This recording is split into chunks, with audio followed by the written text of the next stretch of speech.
My dear viewers, I would like to thank you for 300 subscribers, and I would also like to thank the YouTube algorithm for recommending many of my recent videos to those people who became my 300 subscribers. First of all, I have to say, if you like Dive Volley Dive or you want to revisit old memories of it, you can access Dive Volley Dive on Kidoodle TV, but not watch cartoons online. It's one of those obscure preschool cartoons that the people running Watch Cartoons Online never picked up, never videotaped. I also couldn't find Fifi and the Flyers Hots and Roy the Racing Car on there, but yeah, those are all animated series I know from. I watched them on PBS Good Sprout in the late 2000s. Second, there's a big point, an important statement I'd like to make about what I learned from Christopher Lloyd and Thomas F. Wilson in 2017 about how they almost got fired from Back to the Future, or they were afraid that they would get fired.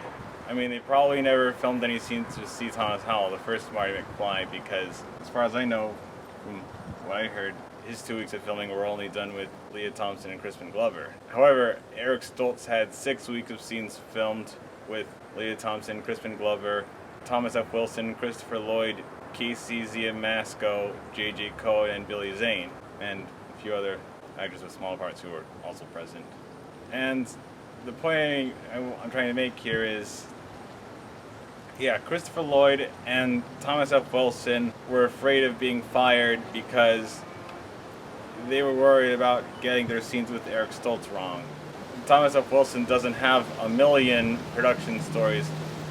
Unlike the casting directors and Robert Zemeckis, who had to recast Marty McFly 2 times in the 8 weeks when Michael J. Fox was too busy with Family Ties.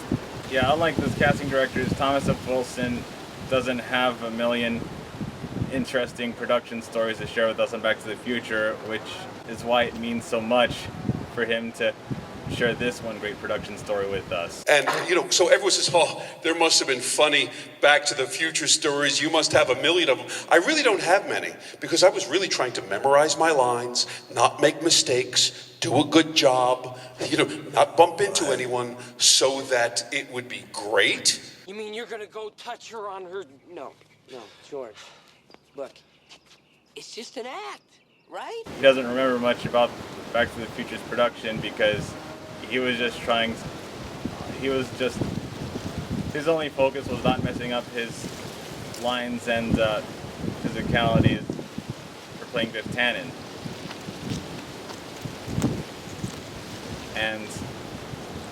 And at some point, he was worried about Eric Stoltz taking the role of Marty McFly too seriously, because Eric Stoltz grabbed him by the collarbone when he was only supposed to grab him on the area of his shirt that was in front of the collarbone.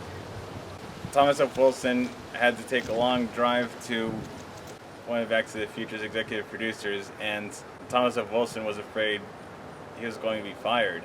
It just turned out to be a silly bait and switch when the announcement for Thomas F. Wilson in that meeting was really to tell him that someone else had been fired. To Thomas F. Wilson's luck, they'd fired the serious actor Eric Stoltz from Mask because they finally figured out a scheduling plan to get Michael J. Fox available to play Marty McFly in Back to the Future. He had the comedic talent that Bob Gale and Robert Zemeckis needed for Back to the Future, and Back to the Future and Family Ties, story-wise, they deal with similar themes of children who came of age at a later time than their parents and having differing family values because of it. In Family Ties, the Keaton parents grew up in the 1960s, the civil rights and hippie era, whereas the McFlys grew up in the 1950s, the first decade to come after World War II, which is why Michael J. Fox plays the oldest of 3 siblings in Family Ties and the youngest of 3 siblings in Back to the Future. My mother Linda told me about that important aspect of Back to the Future and Family Ties plot setup.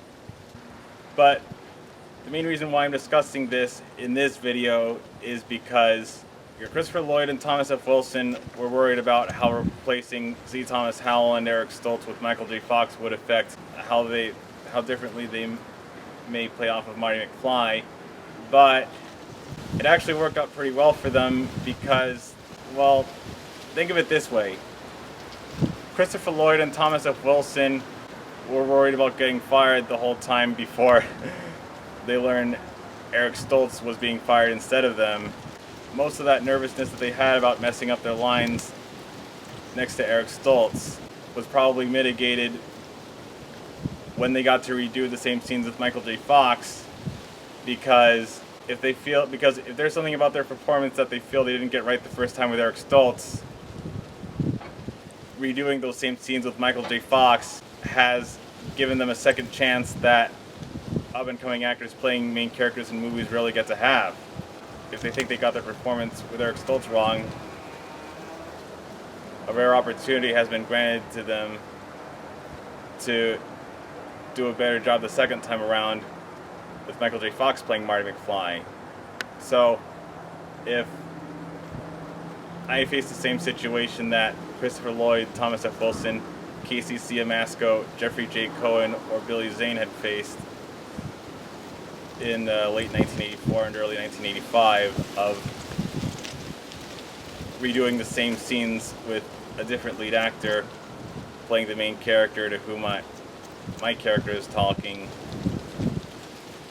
I am not going to blow it and be thankful that I even got to have that second chance with a different actor who was better for the part of the main character than the first actor who wasn't silly enough to play Marty McFly.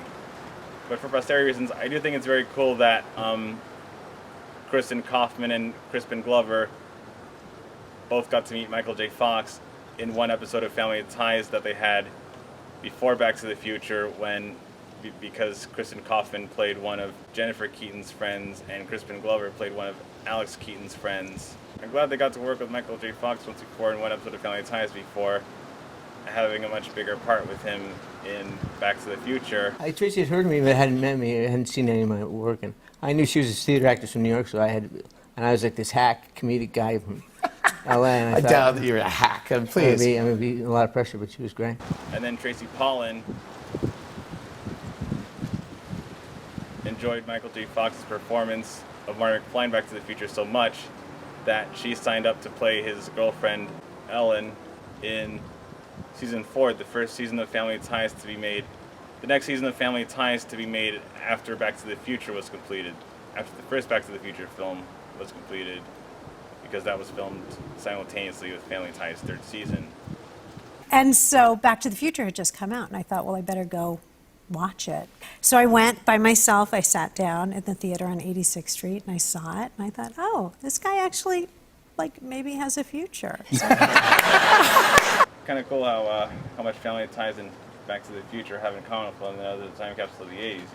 They both find quite a bit of comedy to be made out of children growing up with different values from their parents, which is emphasized more so in the ongoing series of Family Ties than in the first Back to the Future film. And it's also really awesome that two of Michael J. Fox's Back to the Future co-stars met him through Family Ties, while one of his Family Ties co-stars from the post Back to the Future seasons, who played his girlfriend, Ellen, knows him from his performance of Marty McFly in Back to the Future. As always, thank you for watching, and an extra thank you for subscribing to me. He's a peeping Tom. If George McFly knew that his new friend had caught him peeping on Lorraine, then I could totally see him asking a foolish question out of nervousness, such as this one. Would you please not tell my mom that you saw me here?